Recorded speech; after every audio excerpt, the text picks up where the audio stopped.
Le message est arrivé à 15h47 un mardi, juste au moment où je terminais une invention de bac avec mon élève particulier. Sophie, 16 ans, avait du mal avec le doigté dans la mesure 12 quand mon téléphone a vibré sur le banc de piano à côté de moi. Vends ton piano pour $500. Nous avons besoin de l'argent. Ne fais pas de scène à ce sujet, Jack. J'ai fixé l'écran pendant exactement 10 secondes avant que mon élève ne remarque mon immobilisation soudaine. Mademoiselle Hartwell, allez-vous bien? J'ai forcé un sourire et glissé le téléphone dans la poche de ma veste. Reprenons ce passage de main gauche, Sophie. Rappelez-vous, tout est dans le mouvement du poignet. Mais mon esprit n'était plus à bac. Il était sur le Steinway Model N de 1925 qui trônait dans le salon de mes parents depuis 3 ans. Le piano que je restaurais pièce par pièce. Le piano que mon grand-père m'avait laissé dans son testament. Le piano d'une valeur de 2,8 millions de dollars que mon frère venait de vendre pour $500. Après le départ de Sophie, je me suis assise seule dans mon studio d'enseignement et j'ai tapé ma réponse. Je comprends. La réponse de Jack fut immédiate. Enfin raisonnable. Maman et papa sont soulagés. J'ai failli rire. Raisonnable? Si seulement ils savaient à quoi ressemble la vraie raison.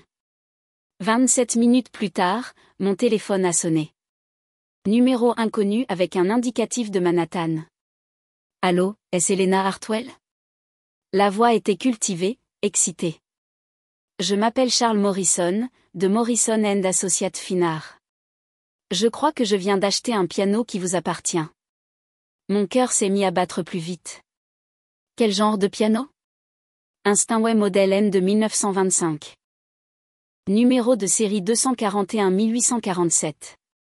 L'homme qui me l'a vendu a mentionné qu'il appartenait à sa sœur, mais quand je l'ai ramené dans mon atelier, il a marqué une pause et j'ai pu l'entendre bouger. Mademoiselle Hartwell, êtes-vous consciente de ce que vous avez ici? Dites-moi que ce n'est pas n'importe quel Steinway. C'est l'un des modèles expérimentaux de la période dorée de Steinway. La table d'harmonie est en épicéa de Sitka d'origine. L'action est complètement intacte dans le boîtier. Une autre pause. Mademoiselle Hartwell. Ce piano a appartenu à Vladimir Horowitz de 1926 à 1943. J'ai trouvé les papiers d'authentification glissés dans le banc. La pièce a légèrement tournoyé. Qu'avez-vous dit? Vladimir Horowitz, l'un des plus grands pianistes jamais vécus. Il a possédé ce piano pendant certaines de ses sessions d'enregistrement les plus célèbres. Il n'existe que 3 de ces Steinway expérimentaux, et c'est le seul en main privée. J'ai fermé les yeux. Mon grand-père n'avait jamais mentionné Horowitz. Il m'avait seulement dit que c'était un bon piano qui avait une histoire. Mais papy avait toujours été modeste à propos de ses possessions. Il avait grandi pendant la dépression, où parler de choses de valeur vous exposait à des dangers. Monsieur Morrison, qu'est-ce qu'un piano comme celui-là vaut? Conservativement, 2,8 millions de dollars aux enchères, peut-être plus. Mademoiselle Hartwell, votre frère m'a vendu un instrument de qualité muséale pour $500. Je me suis penchée en arrière dans ma chaise, fixant le plafond de mon modeste studio d'enseignement. L'ironie ne m'avait pas échappé. Me voici assise dans une petite pièce avec des meubles de seconde main et un tapis usé, tandis que ma famille pensait que j'étais trop pauvre pour posséder quoi que ce soit de valeur. Monsieur Morrison, puis-je vous demander quelque chose? Bien sûr. Êtes-vous une bonne personne? Il a gloussé, confus. J'aime à le croire. Pourquoi? Parce que je suis sur le point de vous dire quelque chose qui pourrait changer votre perception de votre achat. J'ai passé les 10 minutes suivantes à expliquer la situation. Le testament de mon grand-père. Les problèmes financiers de mon frère. L'hypothèse de mes parents selon laquelle j'étais juste une professeure de piano fauchée qui ne pouvait pas entretenir un instrument coûteux. Ce que je n'ai pas dit à Monsieur Morrison, c'est que je ne me débattais pas du tout. Elena Hartwell, la professeure de piano, n'était que ma persona publique. En réalité, j'étais Elena Hartwell, la compositrice, dont les œuvres symphoniques avaient été jouées par le New York Philharmonic, le Boston Symphony et le London Symphony Orchestra. Ma dernière œuvre commandée m'avait rapporté plus d'argent que mon frère n'en gagnait en 3 ans à son emploi de vendeur. Le modeste studio d'enseignement était un choix délibéré. J'avais appris tôt dans ma carrière que le succès dans la musique classique mettait les gens mal à l'aise. Quand j'ai dit à ma famille que le Vienna Philharmonic m'avait commandé une pièce, ma mère m'avait demandé si j'allais enfin trouver un vrai travail avec des avantages sociaux. Quand j'avais mentionné voyager à Londres pour une première, mon père m'avait suggéré de plutôt chercher à enseigner au collège communautaire local, pour que j'arrête de parler de mon vrai travail.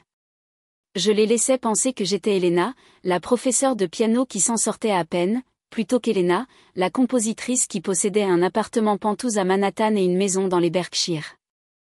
C'était plus facile que de défendre constamment mes choix auprès de personnes qui ne pouvaient pas comprendre que le succès artistique ne ressemblait pas toujours à leur version de la stabilité traditionnelle. Monsieur Morrison, j'ai une proposition pour vous, dis-je finalement.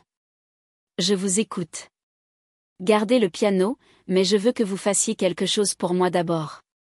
Après avoir terminé notre conversation, je me suis assise dans le silence de mon studio, entourée des partitions de ma dernière symphonie, une pièce commandée par le Chicago Symphony Orchestra pour leur saison 2024. La commande elle-même valait plus que la maison de mes parents. Mais ils ne le savaient pas. Ils pensaient que je donnais des leçons de piano à des enfants pour 25 $ de l'heure. J'ai sorti mon téléphone et j'ai appelé mon assistante, Marina. Elena, comment s'est passé le cours avec Sophie? Marina, j'ai besoin que vous prépariez des documents pour moi. Des états financiers, des résumés de portfolio, et les papiers d'authentification du piano de papy. Tout va bien? Ma famille vient de vendre un piano de 2,8 millions de dollars pour 500 $. Il y eut une longue pause. Dois-je appeler les avocats? Pas encore. D'abord, je vais leur donner une chance de comprendre ce qu'ils ont fait. 2 heures plus tard, j'étais sur le porche des parents de mes parents à Westchester, tenant un portefeuille en cuir qui allait changer la compréhension de ma famille. La maison ressemblait exactement à celle de mon enfance. Blanche coloniale avec des volets noirs, pelouse parfaitement entretenue, garage double que Jack utilisait comme espace de stockage pour sa dernière entreprise ratée. Ma mère a ouvert la porte avec l'expression inquiète qu'elle portait constamment depuis le 3e échec commercial de Jack en 5 ans. Elena, qu'est-ce que tu fais là? Jack a dit que tu étais contrariée à propos du piano. Puis-je entrer, maman? Elle s'est écartée et j'ai pu voir mon père dans son fauteuil habituel, lisant le Wall Street Journal avec la concentration intense de quelqu'un qui comprenait les chiffres mais n'avait jamais tout à fait réussi à les faire travailler en sa faveur. Jack était étalé sur le canapé, parcourant son téléphone avec l'expression satisfaite de quelqu'un qui pensait avoir résolu un problème majeur. Le salon semblait plus petit que dans mon souvenir. L'espace où le Steinway se trouvait depuis 3 ans était maintenant occupé par une table pliante recouverte des papiers d'affaires de Jack, des factures, des contrats et ce qui ressemblait à une pile d'avis de retard. Elena, dit papa sans lever les yeux de son journal. Nous sommes désolés pour le piano, mais Jack avait besoin d'argent pour le loyer. Nous ne pouvions pas le laisser être expulsé à nouveau. C'est bon, papa. Jack a levé les yeux de son téléphone, et j'ai vu le soulagement sur son visage. Tu vois, je t'avais dit qu'elle comprendrait. Il prenait la poussière de toute façon. Personne ne l'a jamais joué. Cela m'a piqué plus que je ne l'aurais pensé. J'avais joué ce piano à chaque visite, généralement tard le soir quand le reste de la famille dormait. Certaines de mes meilleures compositions avaient commencé par des improvisations nocturnes sur ses touches. Mais il ne l'avait jamais remarqué parce qu'il n'était jamais réveillé pour l'entendre. De plus, continua Jack, ce n'est pas comme si tu pouvais te permettre de l'entretenir correctement. Ces vieux pianos ont besoin d'un réglage constant, de contrôle climatique, toutes sortes de choses coûteuses. Je me suis assise en face de lui et j'ai posé le portefeuille sur la table basse. Jack, à qui as-tu vendu le piano? À un antiquaire de la ville. Le type semblait savoir de quoi il parlait. A dit que c'était une belle pièce, mais qu'elle avait besoin de réparation. Quel était son nom? Morrison quelque chose. Charles Morrison, je crois. Pourquoi? J'ai ouvert le portefeuille et j'ai sorti le premier document. La carte de visite de Charles Morrison et une biographie détaillée. Charles Morrison, de Morrison & Associates Fine Art. L'un des marchands de piano les plus respectés au monde. C'est lui que le Metropolitan Opera appelle quand il a besoin d'authentifier des instruments historiques. Jake a haussé les épaules, mais j'ai pu voir l'incertitude se glisser dans son expression. Alors, il m'a appelé après avoir ramené le piano à son atelier. Mon père a finalement levé les yeux de son journal. Il vous a appelé. Pourquoi? Pour me dire ce que vous lui avez réellement vendu. J'ai donné à Jake les papiers d'authentification. Ils étaient cachés dans le banc du piano. Monsieur Morrison les a trouvés lors de sa première inspection. J'ai regardé le visage de Jake pendant qu'il lisait. Son expression est passée de la confusion à l'incrédulité à quelque chose approchant la panique. Ça dit que le piano appartenait à Vladimir Horowitz. C'est exact. Ma mère s'est assise lourdement sur la chaise à côté de mon père. Qui est Vladimir Horowitz? L'un des plus grands pianistes jamais vécus. Maman, il a possédé le piano de papy de 1926 à 1943. Il l'a utilisé pour certains de ses enregistrements les plus célèbres. La pièce était silencieuse, à l'exception du tic-tac de l'horloge de grand-père dans le coin. Un autre antique qui avait appartenu à mon grand-père, bien que heureusement Jake n'ait pas décidé de le vendre. Elena, dit doucement mon père. Que vaut un piano comme ça? J'ai sorti le rapport d'évaluation formel et je le lui ai donné. L'entête était de Steinway & Son eux-mêmes, et l'évaluation était signée par leur expert principal en restauration. Le nombre en bas lui a fait pousser un hoquet. 2,8 millions de dollars. C'est une estimation prudente, ai-je dit calmement. Aux enchères, avec la provenance Horowitz, cela pourrait être considérablement plus élevé. Jake fixait les papiers comme s'ils allaient spontanément prendre feu. Mais je n'ai eu que 500 $ parce que vous avez vendu un instrument de qualité muséale à quelqu'un qui supposait que vous saviez ce que vous vendiez. Ma mère était pâle, ses mains tremblant légèrement alors qu'elle tendait la main vers l'évaluation. Lena, nous n'avions aucune idée. Ton grand-père n'a rien dit. Grand-père ne savait pas non plus le lien Horowitz, mais il savait que c'était précieux. C'est pourquoi il me l'a spécifiquement laissé dans son testament. Jake s'est levé brusquement, se dirigeant vers la fenêtre qui donnait sur le jardin où nous avions joué enfant. Il faut le récupérer. Il faut dire à ce monsieur Morrison qu'il y a eu une erreur. En fait, nous ne l'avons pas, ai-je dit. Tout le monde s'est tourné pour me regarder. Monsieur Morrison a fait un achat légal. Vous avez proposé le piano pour 500 $. Il a accepté. Le fait que vous ne connaissiez pas sa valeur n'invalide pas la vente. Jake s'est retourné, le visage cramoisi. Alors, nous perdons près de 3 millions de dollars parce que je ne savais pas. Vous perdez près de 3 millions de dollars parce que vous avez vendu quelque chose qui ne vous appartenait pas. Les mots sont restés suspendus dans l'air comme de la fumée. Le visage de mon père est passé de la confusion à la colère, puis à quelque chose approchant la honte. Qu'entends-tu par « ne lui appartenait pas » ? J'ai sorti la copie du testament de mon grand-père, surlignée en jaune, où il mentionnait spécifiquement le piano. Papy a laissé le piano à moi. Jake n'avait aucun droit légal de le vendre. Mais il était dans notre maison, a protesté ma mère. Il est là depuis 3 ans. Parce que je vous ai demandé de le garder ici pendant que j'établissais ma carrière et que je voyageais pour le travail. Je payais son entretien, son assurance, même le système de contrôle climatique que papa a installé dans le salon. Cela a attiré l'attention de mon père. Tu payais pour le contrôle climatique? Les factures mensuelles allaient à mon comptable. J'ai couvert les coûts d'entretien du piano depuis le jour de son arrivée. Jake s'est réinstallé lourdement, se passant les mains dans les cheveux. Elena, je suis désolée. Nous pensions qu'il prenait juste de la place. Je pensais que tu ne le voulais pas. Vous ne m'avez jamais demandé ce que je voulais. Vous ne m'avez jamais demandé si je pouvais me permettre l'entretien. Vous avez juste supposé que parce que je donne des leçons de piano, je devais être fauchée. Eh bien, tu ne le es pas? La question venait de mon père, et elle n'était pas méchante. Il semblait sincèrement confus. J'ai failli rire. Non, papa. Je ne suis pas fauchée, mais vous vivez dans ce petit appartement, vous conduisez cette vieille voiture et vous parlez toujours de budgétiser les choses. Parce que je suis prudent avec l'argent. Parce que j'ai appris en vous regardant lutter quand votre entreprise a fait faillite en 2018. Parce que je ne crois pas en dépensant de l'argent juste pour impressionner les gens. Ma mère s'est penchée en avant. Elena, si tu ne te bats pas, pourquoi n'as-tu pas aidé Jack avec son loyer? Parce que Jack n'a jamais demandé d'aide. Il a juste pris quelque chose qui m'appartenait et l'a vendu. Nous pouvons régler ça, a dit fermement mon père, le résolveur de problèmes en lui émergeant. Nous allons appeler ce Morrison, expliquer la situation.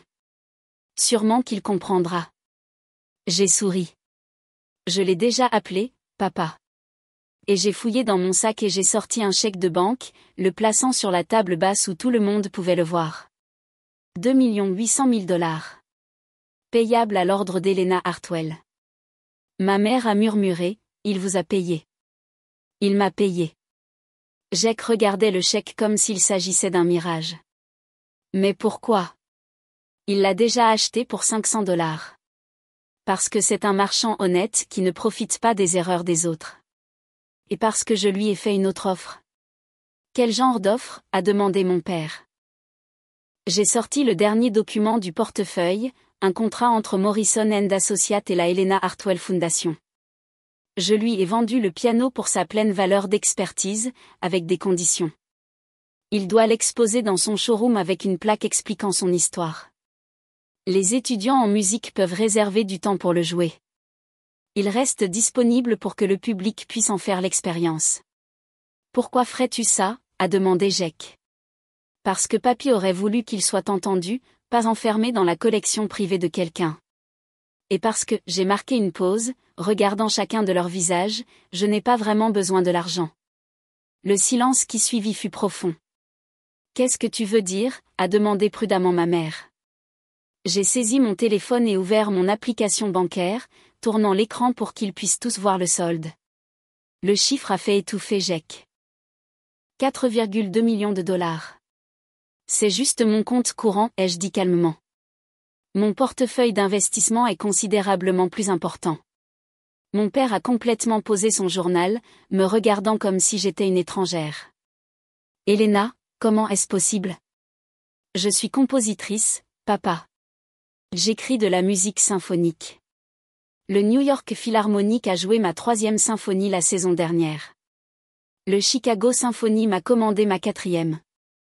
J'ai des contrats avec des orchestres à Boston, Londres, Vienne et Berlin. Jack a retrouvé sa voix, mais tu es professeur de piano. J'enseigne le piano parce que j'aime enseigner. Mais ce n'est pas comme ça que je gagne ma vie. Combien? Ma mère a commencé, puis s'est arrêtée. Combien je gagne? L'année dernière, mes commandes ont totalisé 1,8 million de $. Ce qui n'inclut pas les droits d'enregistrement ou les cachets de représentation. La pièce était de nouveau silencieuse. Mon père fixait le chèque sur la table basse. Ma mère me fixait, et Jack fixait son téléphone comme s'il avait des réponses. Pourquoi ne nous l'as-tu pas dit? A finalement demandé mon père. J'ai regardé autour de moi dans le salon où j'avais grandi, les photos de famille sur la cheminée, l'espace où le piano de mon grand-père était resté pendant 3 ans pendant que je payais des milliers de dollars pour le maintenir en parfait état. Parce qu'à chaque fois que j'essayais de parler de mon travail, vous demandiez quand j'allais trouver un vrai travail. Parce que quand je mentionnais voyager pour des représentations, vous suggériez que je cherche quelque chose de plus stable. Parce que vous semblez penser qu'être artiste signifiait être fauché. Les yeux de ma mère se sont remplis de larmes. Nous essayons d'aider. Je sais, mais je n'avais pas besoin d'aide. J'avais besoin que vous me fassiez confiance pour savoir ce que je faisais de ma vie. Alors, quand tu disais que tu budgétais, a commencé mon père. Je budgétais pour une nouvelle maison dans les Berkshires. Quand j'ai dit que je ne pouvais pas partir en vacances avec vous l'été dernier, c'est parce que j'enregistrais un album avec le London Symphony Orchestra. Jack traitait toujours. Alors, que se passe-t-il maintenant? Maintenant, vous apprenez que les actions ont des conséquences. Vous avez volé et vendu un instrument de plusieurs millions de $. C'est un vol qualifié. C'est un crime. Elena, a commencé mon père, mais j'ai levé la main. Cependant, puisque j'ai reçu une compensation intégrale et que M. Morrison est satisfait de son achat, je n'engage pas de poursuite, mais c'est la dernière fois que l'un d'entre vous prend des décisions concernant mes biens sans me demander. Nous comprenons, a dit rapidement ma mère. Vraiment? Parce que ce n'est pas seulement une question de piano. C'est une question de respect, de me voir comme un adulte capable de gérer mes propres affaires. Je me suis levée et j'ai ramassé les documents, laissant le chèque sur la table. Je vais vous laisser ça pour ce soir. Pourquoi? A demandé Jake. Parce que je veux que vous réfléchissiez à ce qui s'est presque passé. Vous avez failli voler 3 millions de dollars à votre sœur parce que vous supposiez qu'elle n'avait rien qui vaille la peine d'être volé. Elena, nous sommes désolés, a dit mon père. Nous n'avions aucune idée que tu te portais si bien. C'est exactement ça, papa. Vous n'avez jamais demandé. Vous avez juste supposé que parce que ma vie est différente de la vôtre, elle devait être mauvaise. Je me dirigeai vers la porte, puis je m'arrêtai. Ah, et Jake, Monsieur Morrison a vos coordonnées. Si jamais vous essayez de vendre quelque chose qui m'appartient à nouveau, il appellera la police immédiatement. Et tous les autres négociants réputés du pays. Elena, attends, a appelé ma mère. Et nous? Allons-nous bien? Je me suis retournée pour les regarder. Mon frère, qui m'avait volé sans hésiter parce qu'il supposait que je n'avais rien qui vaille la peine d'être volé. Mes parents, qui l'avaient encouragé parce qu'ils pensaient que je ne pouvais pas me permettre de posséder quoi que ce soit de valeur. Mais je voyais aussi la honte sur leur visage, la confusion et le regret sincère.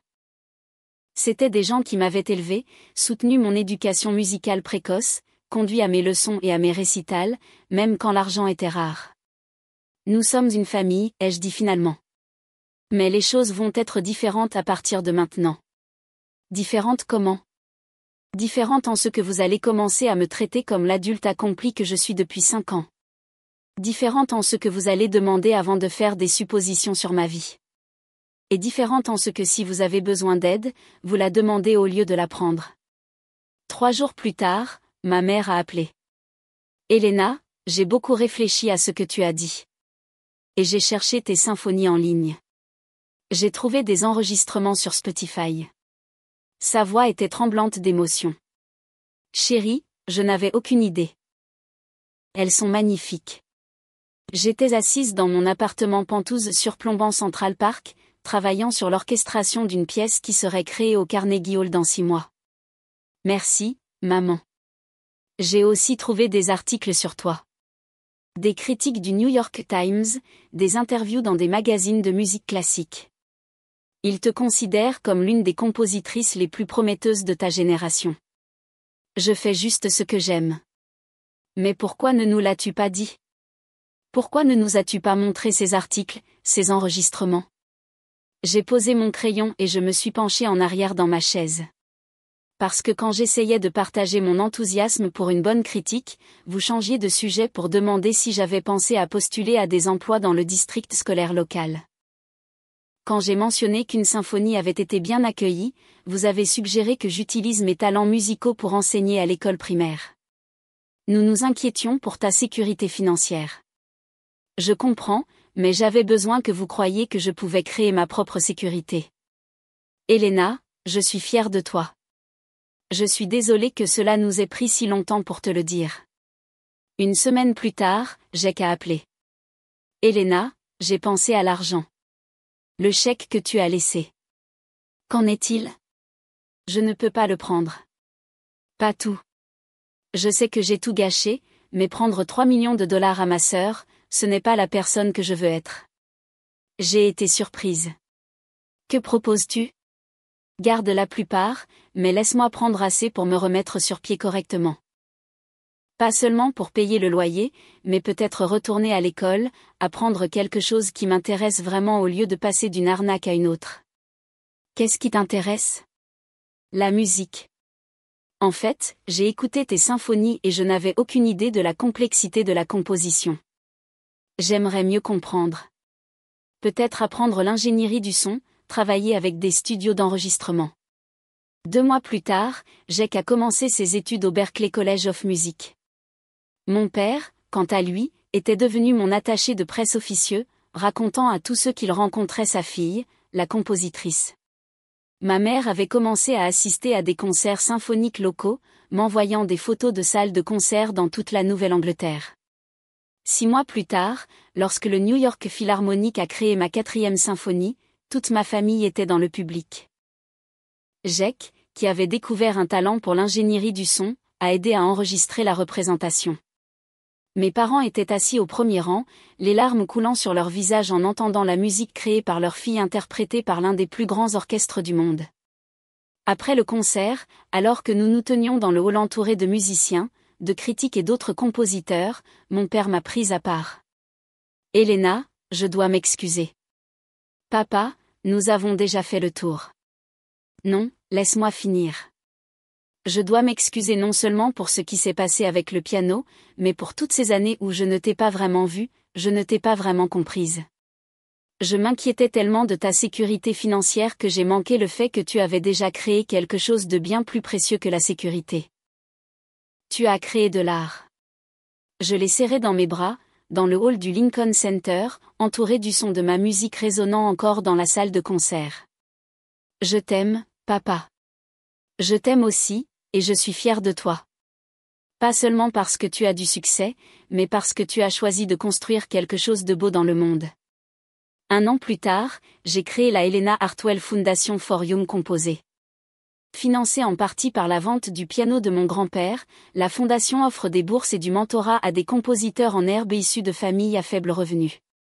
Des enfants qui aiment la musique mais dont les parents s'inquiètent des réalités financières d'une carrière artistique. Tous les quelques mois, je visite le showroom de M. Morrison pour jouer le piano de papy, désormais exposé avec une plaque indiquant « Le Steinway Horowitz en prêt permanent de la Helena Hartwell Foundation », à la mémoire de tous les rêveurs qui ont compris que certaines choses ont plus de valeur que l'argent.